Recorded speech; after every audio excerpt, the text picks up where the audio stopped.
But before we get to that, we have two items that will attract your attention. My colleagues here have to play a clip of a company, and this is in keeping with India's Atmanirbhar Bharat initiative. This is a company called Samtel Avionics. I don't know how many of you know, but I anchor a show also on Sunset TV, which is called Defenders. And on Defenders, I ran into the MD of Samtel Avionics, young man, totally on top of his business and totally committed to the idea of India. So I thought, why not request him to come in and support us and be one of our partners. So he said, sir, I've got a lot of travel to do, but let's do an interview. You run it to the audience, they'll get an idea of some of the issues we're looking at. And of course, we will start engaging with the armed forces more and more through Salute, which is the magazine I've been publishing for 15 years. And the likes of Colonel Bhatt have been the great pillar for me to lean on. So just play the Samtel. When you are airborne, precision and reliability make a critical difference. Because when you are challenging gravity, you can't afford to have anything less than the very best. One company that understands this truth and commits itself to the constant pursuit of excellence is Samtel.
Welcome you all to this special initiative by Samtel Avionics. We have with us none other than their CEO and MD, Mr. Puneet Kaura, who, as you can see, is a young and dashing man, but has achieved so much so early in his life. Samtel Avionics is not a light pushover. It is a company which has 5 decades of experience in a number of areas, from electronics to defense and avionics.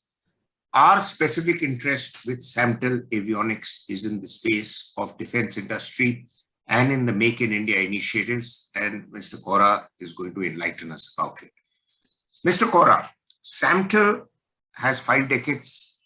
You have been there, I'm sure, for some time to know the nuts and bolts of everything, not only the technology, but how the company is run.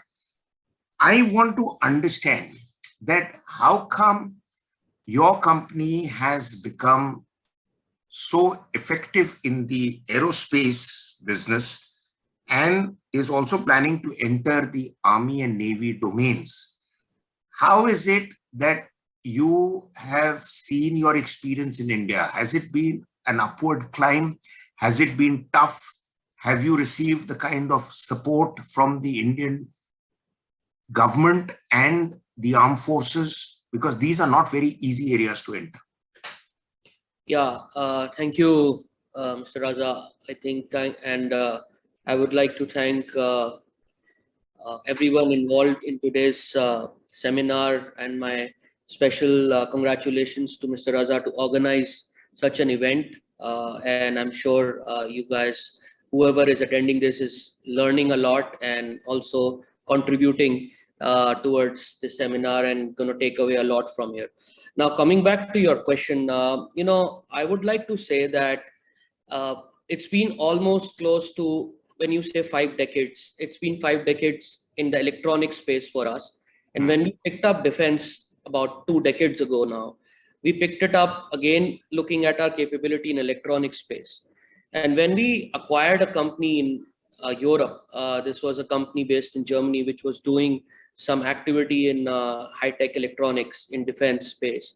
We had no clue what this industry is all about. We acquired it actually for an application which was not defense. We were really going into another medical space, and we had some part of the business. So we got it as a, if I can say so, as a package deal, which we had to take.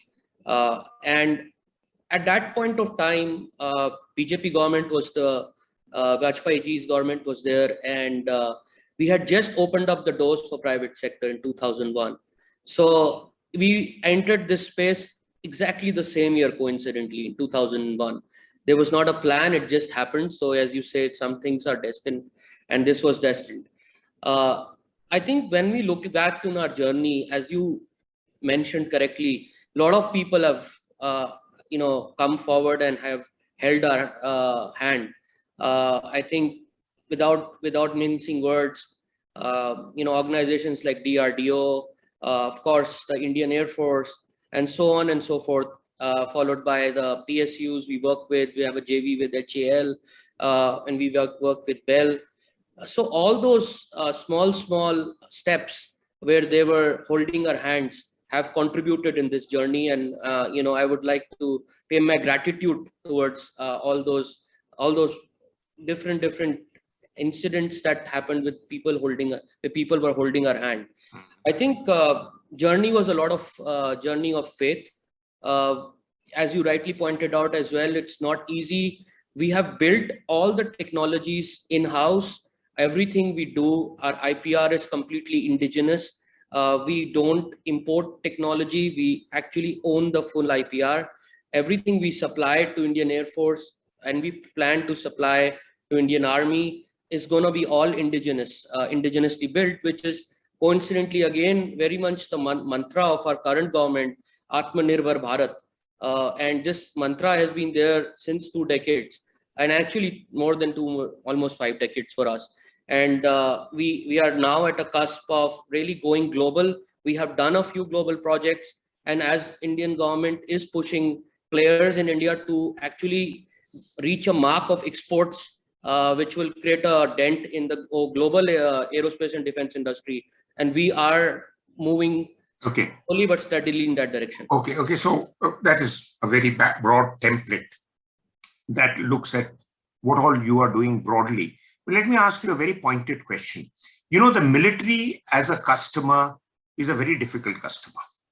It is very specific about what it wants. It is always expecting from the OEMs to deliver more than what they thought was available as specs for any military platforms. So how do you hope to address those issues with not just the Air Force, which now you people seem to have got the hang of, but the Army and the Navy, and they're no easier to deal with? So, we always benchmark against the best in the world. And when we say we benchmark, we don't look at what is being supplied as of now, but we kind of invest our efforts into looking at what is required by global customers, whether it's the global Air Force, the US Air Force, US Army, 4, 5, 7 years from now. And when we start a project, we try to incorporate and offer those technologies in as part of our product that we are offering. And most of the times we see that there are certain additional, because the customer here is also as smart and very well aware, they are also doing the same analysis. So when we present a kind of a new product to them in form of a proposal, we have already incorporated these things, because it's a practice to look in 5, 7 years from where we are today. And then we are also kind of putting the vision of our customer into our product when we offer it. So that's the kind of broad, kind of a mechanism we work around. Now, coming to, and it's always, even then there are still certain expectations, demands, which are there from our customer. And, some of them, they know that, they are pushing us, and then they say, okay, one or two, if out of 10, 8 are being met, let's start with this. So this is how we kind of approach it. Okay, good. So clearly, you've learned from past experiences, you're going ahead with it. But here is another area that private players are not really welcome in the defense industry landscape in India. And so do you feel that it has been smooth entry for you, or are you feeling a gap that exists? Or most importantly, how do the foreign OEMs, who are every day more than willing to jump into any weak spot that Indian defense landscape offers, how do they see you? So I think that, again, I just mentioned in my first answer, when you asked me the first question, was I used the word leap of faith. I think there is a leap of faith required on both sides, whether it's the customer or the private industry.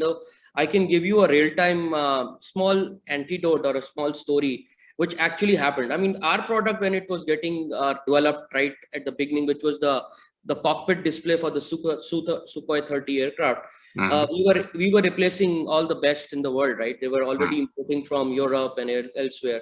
And we, when we were developing it, there were certain roadblocks, which actually, when I was reflecting back in my journey, just recently talking to somebody who was part of it since the beginning, we had incidents where product was not meeting the expectations. And actually, like you said, the Air Force was like, yaar, fir se ek private sector player aa gaya, ye kuch nahi kar payenge types. But then the same people, same officers thought that if we don't have that leap of faith and give them one or two more chances, and if we don't move that extra few steps with them, we will never have an indigenous product. I'm just giving you that. And they actually took that step. And I think wherever you will hear that there has been successes, recent successes in the private sector, whether it is in the field of electronics or whether it is in the field of, looking at optronics, or even looking at broader, areas like developing full structures of mechanical structures of aircrafts and tanks and all. I think, our forces have actually had the leap of faith. And that challenges, obviously, if I say 2 decades ago, were much more. Slowly and slowly, as they are realizing there is benefit to work with private players, and there is no other way if you really want to be Atmanirbhar but to work with private players. They are also walking the talk while they are keeping the leap of faith and developing step by step. And you will see, we already have many examples. You'll see more examples in the coming future. Okay, now briefly, the final question. And where would you prioritize in, say, a brief priority list of 3, that what could be the next set of challenges that the defense and aerospace industry will provide you, and where you can meet those challenges to take India to the next level? So for Samtel, we believe that everything we do has to be global. Every product we have building, or we are already in the process of in advanced stages of developing and building, is for global customers. So we are already engaged with customers overseas. So best practices and the effort towards making sure that technology edge is always there is kind of inherent in us, and we don't compromise on it. That's like a given to us. I think at the same time, when you set your goals high and you actually look at Indian market, but you set your goals for global standards and globalization from the perspective of exports, and you don't have a compromise there because you compete with the best in the world. So if you give yourself that kind of a push, and you always at the edge on technology side, I think technology development towards the best in the world, to provide to the best in the world, the best practices that come when you work with the best in the world, will always ensure that you are a real global aerospace and defense player. And you actually should have that mindset if you really want to play, because this is a global market. It's not just a local Indian market. That's the kind of a message I would like to leave you with. Well, thank you very much. It's been enlightening for me and heartening for me to see that a company like yours is all set to tackle the biggest challenges and is willing to put a full stop to the narrative that exists that we cannot make the best quality stuff in India. Thank you very much and wish you the very best. And I'm sure there is a message for a lot of people who will hear what you have to say and take that message back to engage with you more. But that is a different story. Thanks very much, Mr. Kaura. Bye. Thank you so much. Thank you.